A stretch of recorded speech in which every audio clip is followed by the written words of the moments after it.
What is going on, everybody? Welcome back to the Civilization 5 Europe AI only battle. I hope you are enjoying the action so far. We are getting really deep down the tech tree now. Or tech tree? Turns into the game. But I mean tech tree as well. We haven't been able to do that for a while with some of my older games. So this is quite exciting. A lot of the civs now with really advanced technologies.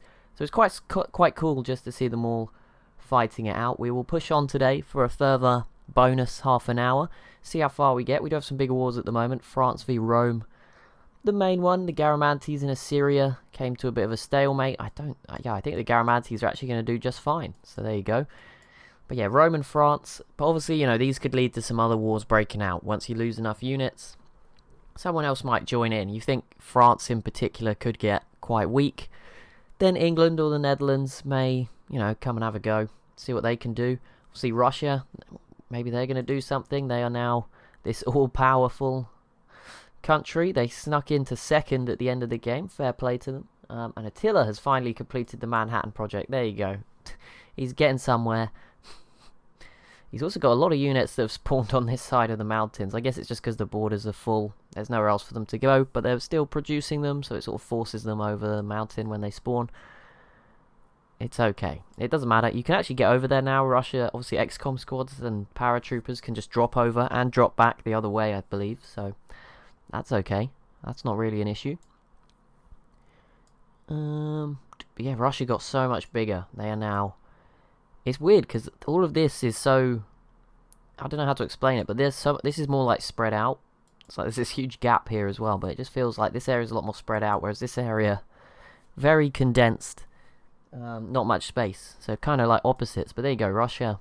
Maybe that's why Russia was so successful. They just made the most out of a smaller area, whereas Poland was much bigger and a bit messier. And obviously Russia definitely gained on that. How many cities did they gain in the end? 4, 7, 8, 9, 10, 11, I believe. Yep, 11. So that's fantastic. The Dutch did gain Hamburg, Klagenfurt, Bregenz, and Salzburg. So I think... Was it these two? Yeah, 4. I think they gained 4. So those two still pretty close. Those two neck and neck, sort of second and thirds. And they probably will sort of get closer to Assyria as time goes on, especially if Assyria doesn't do anything, because obviously they have capped out, top of the tech tree, nowhere for them to go. So we should probably see some of these other civs start to catch up. Although finally, they've stopped sending their workers this way. I mean, to be honest, they've probably got nothing left to improve, so they probably just wanted to kill the workers without deleting them, I don't know. But they've stopped sending the workers out this way. So we might finally start to see a bit of a change in this war.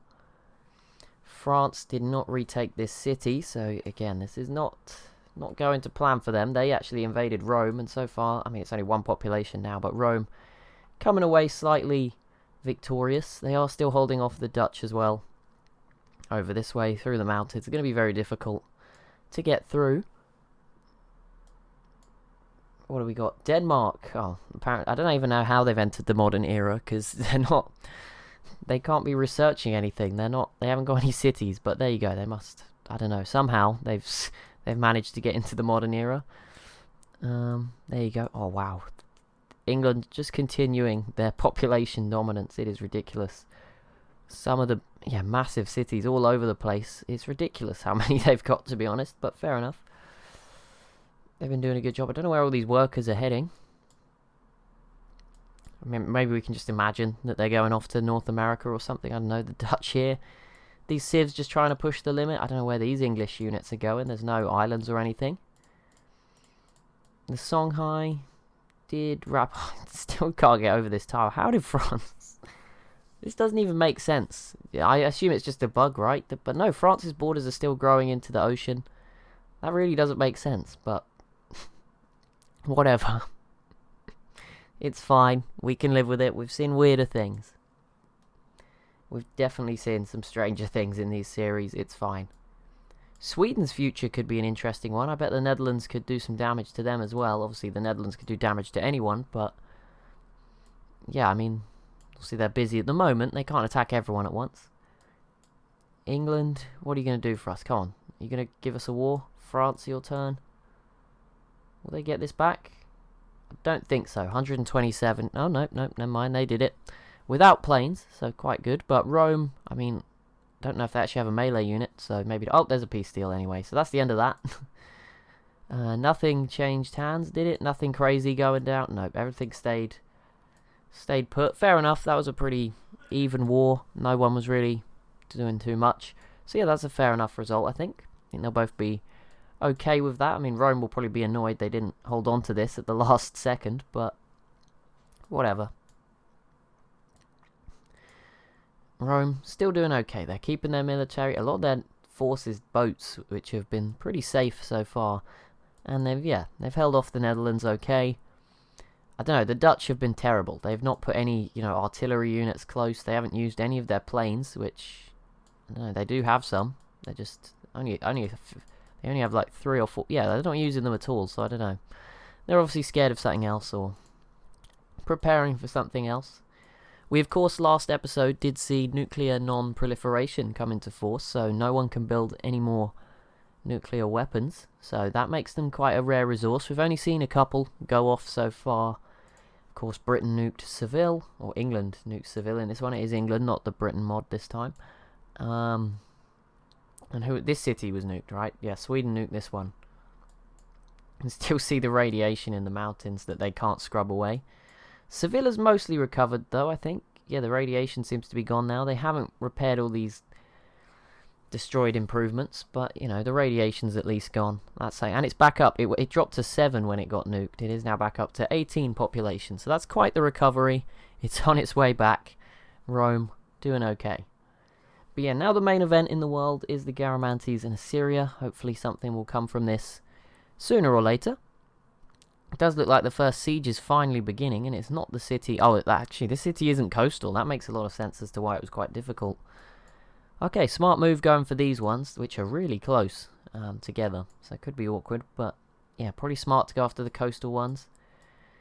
Assyria's still causing problems. They have modern armor, and their marines down here and other units just constantly... And not too far from the Garamantes capital, too. Just being annoying, pillaging stuff, killing units...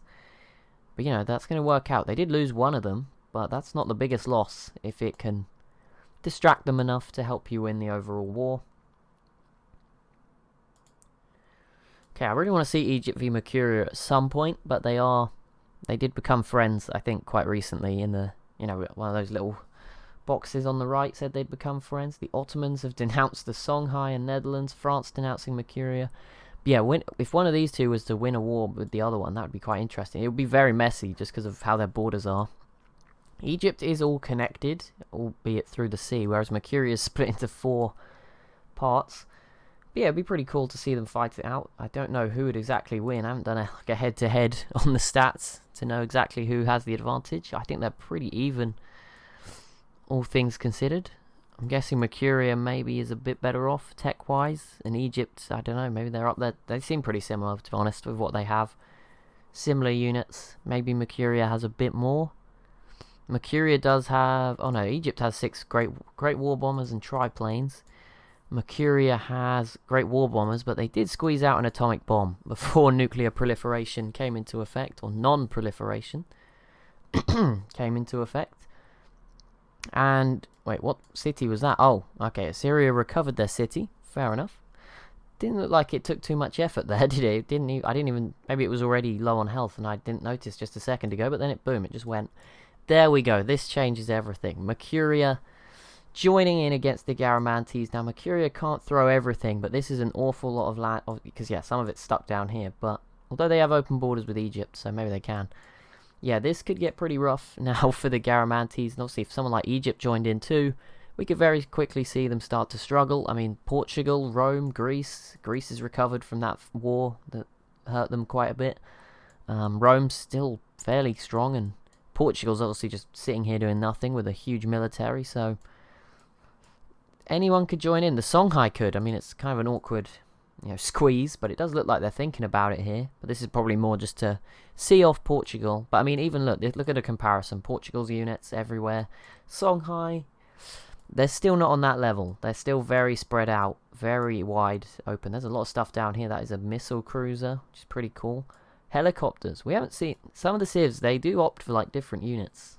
Some of them just go for all of There's a lot of paratroopers, but then stuff like helicopters, we're not seeing too many of those. And obviously, I think only Russia has opted for the giant death robots just yet. Well, one of them. I don't know if they have any more. Oh no, they have two. A lot of XCOM squads as well.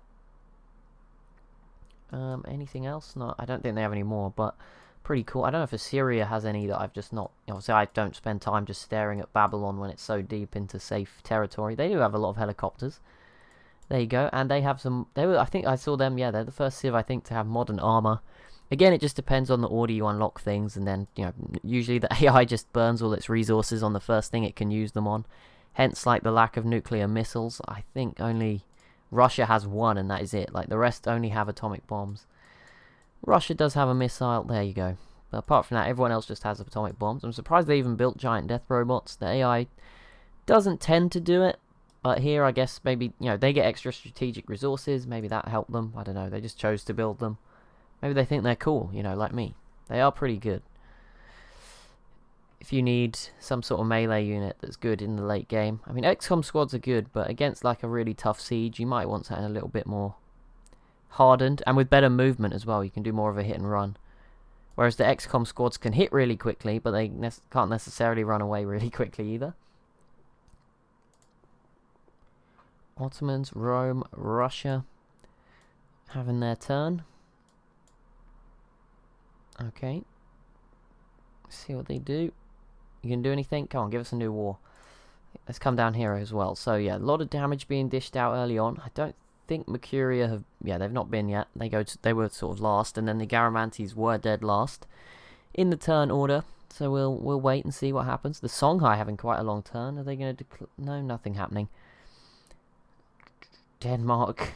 Some of these turns. How is Denmark taking so long? Okay, look, it flew through all of that. The Huns' turn is shorter than the Danish. Denmark's been like... Denmark hasn't had any cities for probably well over 100. Maybe... No, I'd say since like turn 200. I don't know. At a guess. It kind of all blends into one now that we're at 384.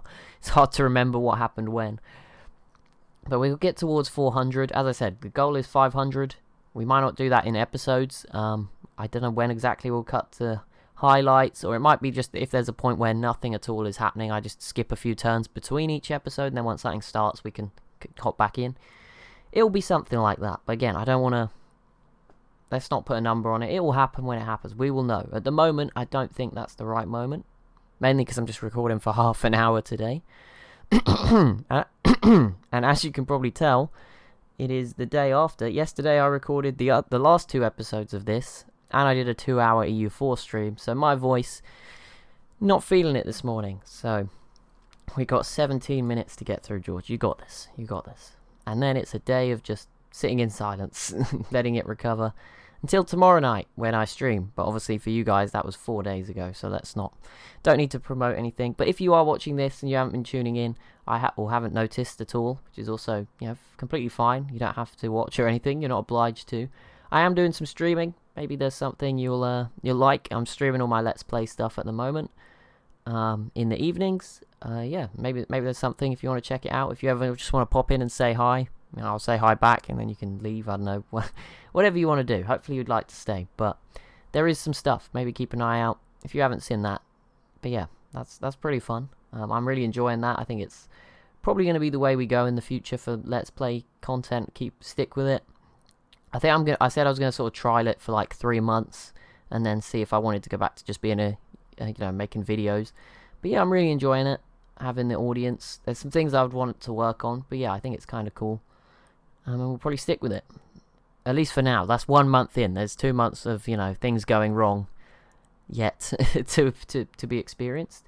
Is this turn taking forever? No, I don't think it is taking forever. I just don't think that much is happening. Okay. I was going to say, it's been the whole turn, so no, I think we just didn't see anything happen last turn. But here we go. Assyria's going now. See what they do. Will they put anything under a bit more pressure?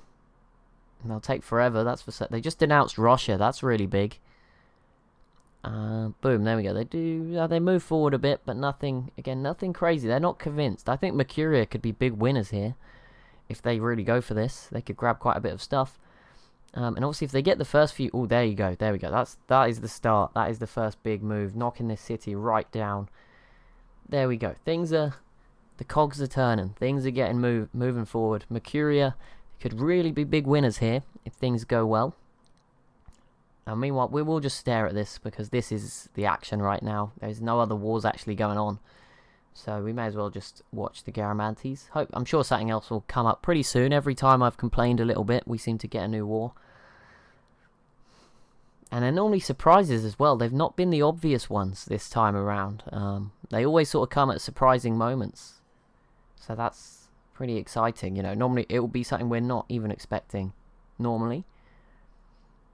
I'm just wondering what could I see happening. Let's have a look around the map quickly. I mean, France pieced out in time, so they're probably not going to. They weren't going to get too weak. But England could maybe go against them. I mean, England now does not seem that strong. They just have a ton of boats. Which is probably a good strategy, right, for what they are. It's not if you wanted to win a domination victory, but on this map, that would be terrible. But, yeah, I mean, just to defend, I mean, you may as well... There's no point really having land units, like, inside. You want a few, like, they have a couple of helicopters, just in case. But, yeah, mostly just boats to stop people, you know, landing in England. Just smart investments from them. The Netherlands could attack France, pretty feasible. I think they could attack England too, that's pretty reasonable. Sweden as well, pretty reasonable. Obviously they're at war with Rome, but it's not really working out for them. They could go after Greece again and probably be a bit more successful this time. Obviously they have another city here and just more stuff. Last time they didn't have all the Polish cities as well, so they definitely have more of a border to work with this time.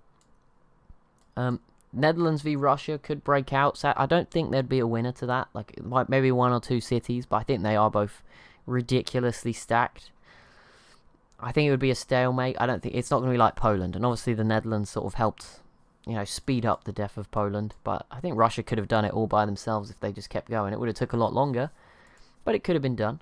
How is Mercuria getting on? Yes, so they're definitely grabbing this city, and that's the start. And that may, depending on how the borders sort of fall, cut off Assyria, which would be interesting because then it is just a head-to-head between Mercuria and the Garamantes. That could be quite interesting. Assyria does have some bombers here, which will just be annoying the Garamantes, doing some damage. Rome I just saw a damage bubble, but I have no idea who Rome's attacking. That is probably... Yeah, they're getting hit by something. Oh, that's probably just the Netherlands with planes. Yeah, missile crew. Yeah, that's way too far, but you know, there's probably some planes or something. Although the planes are very far away. Where are your planes? You just got them all up here, okay. I'm not even going to ask, just whatever. Do what you got to do. We won't talk about it, it's fine. Just completely ignore it. Move on from it, don't worry about it.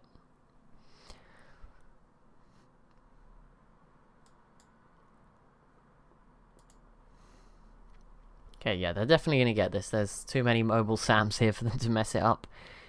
Even for AI and Civ 5, they can't mess this up. Surely. They're also if they go first, so they are going to kill 2 fighters, which is another big advantage, taking away a couple of planes early on. Is Assyria? No, there's no way they can sneak in and steal this away. So that's some good news. Are they going to grab that city? I know it's really low. I don't think they have anything close enough, though. No, I don't know what happened to their tank. That modern armor died. That would have been a good unit. Would have just been able to sneak in and steal this away. But it's not going to happen. The Suma has denounced Portugal. There you go.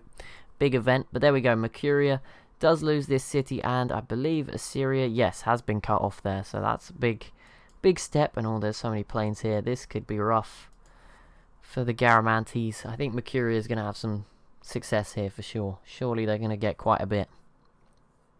What's it? There's 2 coastal cities here, and then there's this big one, and then there's also the capital. So that's already a big win if you can just get those 4. The other 6 or 7 here don't matter. If you can get those 4, I think you've already, you know, that's a massive upper hand, you know, in your sort of not really a rivalry with Egypt. They look like they're pretty good friends actually. But there you go. I mean, if it ever did become a rivalry, it's an advantage. Egypt, I'm surprised Egypt didn't join in too. I mean, they have open borders. They could have sort of squeezed through and just tried to steal some stuff away. But oh well. If they don't want to, like I said, they seem like they're friends. Maybe they're friends just, you know, to deal with the Assyria thing. They might have a defensive pact. I don't know how often Civs actually set those up. It's something I've never really thought about in the AI battles. We always see the team wars and some weird stuff going down. But I never think maybe some civs have a defensive pact, which maybe they do. So maybe, you know, Mercuria and Egypt would defend each other. That would be really nice to see. It would be very difficult for them to defend each other, but they'd put up a heck of a fight. It certainly wouldn't be easy for Assyria. But then I don't think there's any easy wars anymore.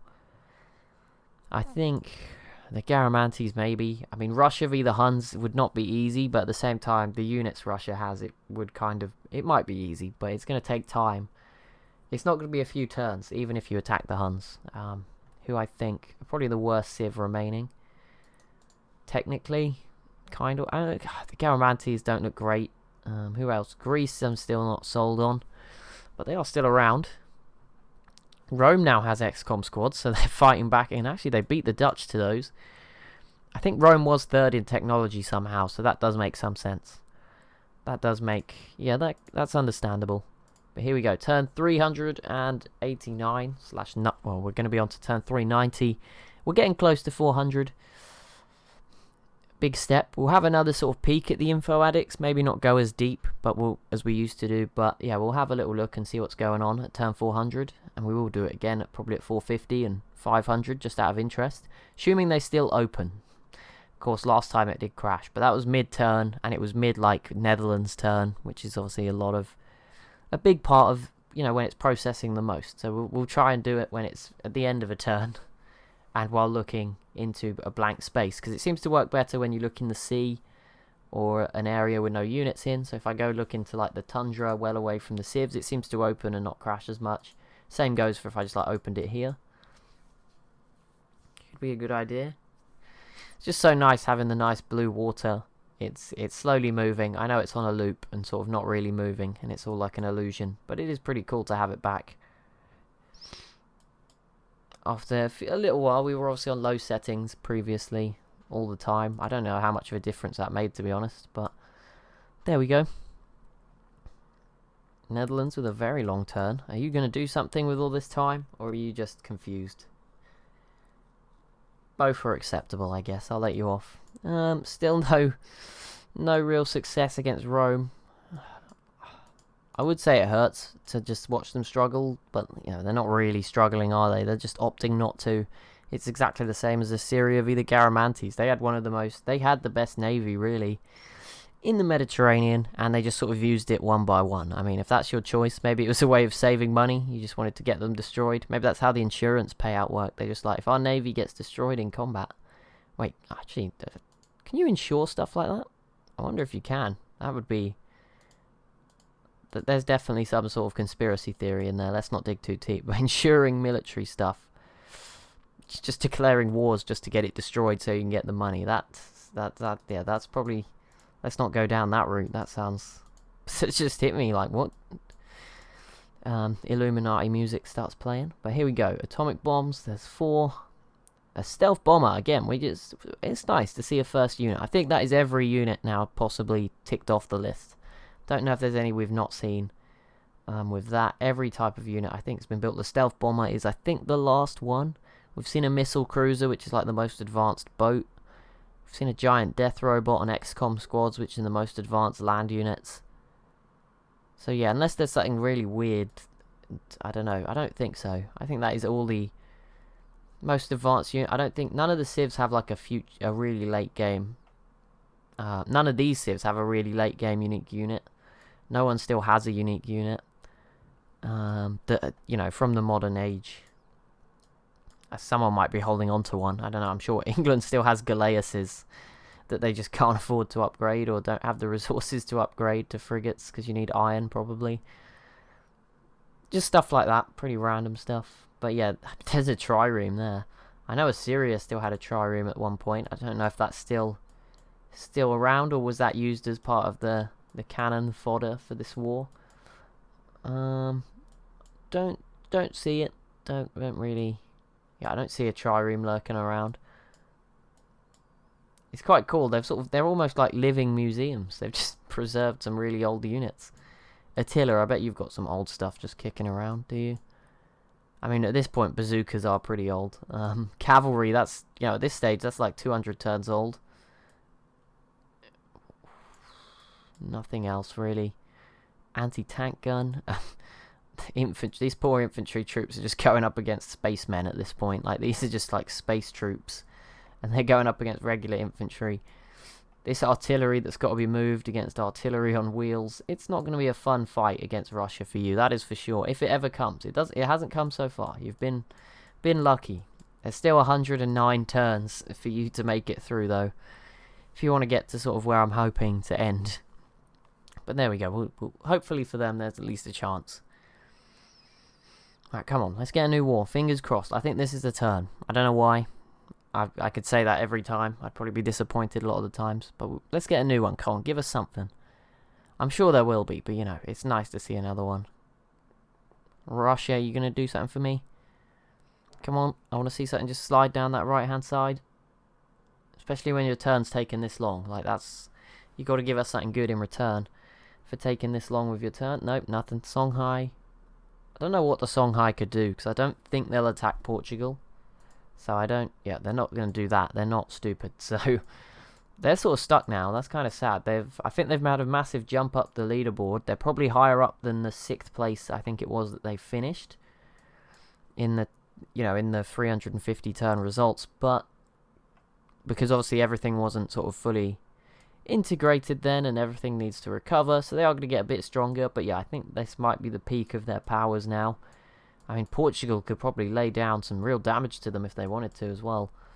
Just very surprised. Portugal's so peaceful. They're not doing anything. They have been probably the quietest. Them and England recently. I know England fought Rome, but that was a defensive war. England, Rome have been...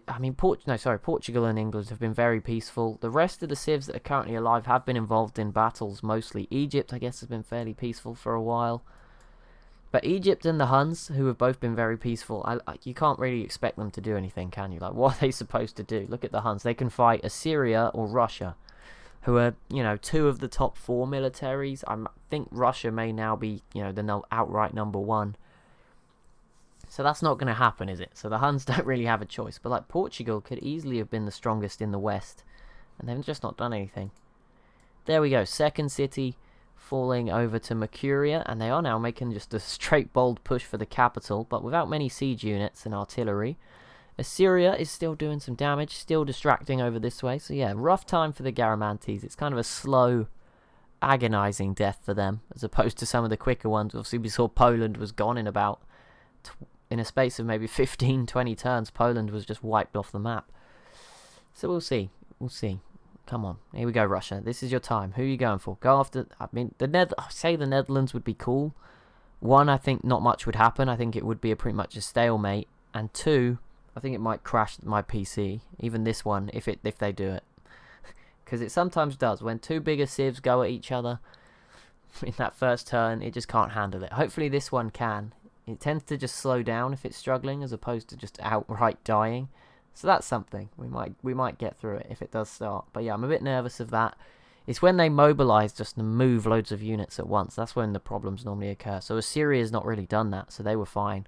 But I feel like Russia and the Netherlands, because both of them have filled their borders pretty much with units, like a mass movement of them west, or vice versa, these all going east, could cause some issues.